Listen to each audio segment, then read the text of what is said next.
我的父亲出生在中国的地主家庭，他年轻的时候，家里被共产党煽动暴民，抢劫3次，所有家里看得到的东西全部被抢走，到最后家徒四壁，连墙上的钉子都被拔走。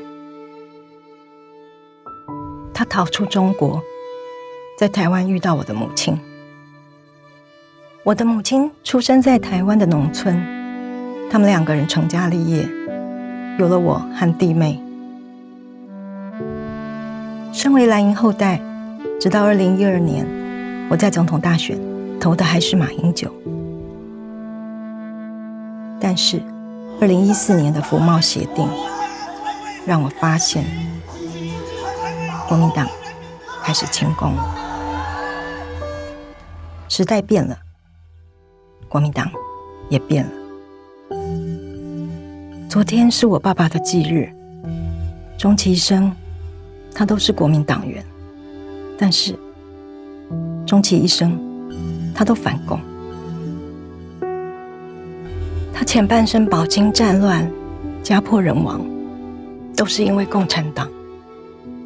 我想着爸爸离开家乡的动荡岁月，写了这首诗，用来献给父亲。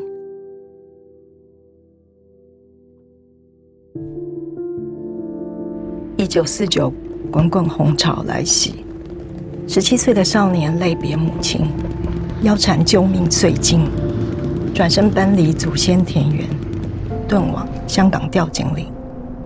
思亲老迈的他对我说，离乡背井是为了活下去，他爱的是没有共产党的世界，不是你。1958金门遭受彼岸4万发炮击，火光漫天，死伤遍地。在运补沙滩上，死里逃生的通讯兵对我说，保家卫国是我的天命。他爱的是国家，不是你。1966彼岸掀起文化大革命，死伤千万，腥风血雨。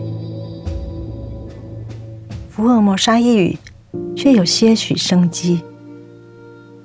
有淡水河畔的22岁少妇，成为母亲，节衣缩食，每日为家人操劳，衣食住行。双手微微颤抖的她对我说，早起晚睡是为了这个家。她爱的是家人，不是你。1979台美断交，愤怒台湾人在台北街头干洗美国复国武庆。23岁的维安远警撑开双臂，奋力开道，护住国家尊严，也护住百姓。轻抚黑白照片的他对我说，荷枪实弹是为了保卫人民，他效忠的是人民，不是你。来自1990的野百合中年，2014的太阳花青年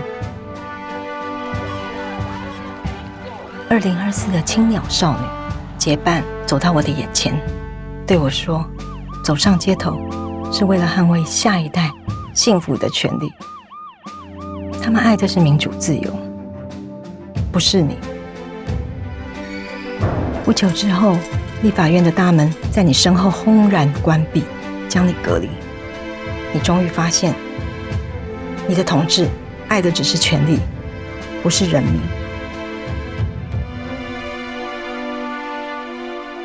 给那些变红的国民党人，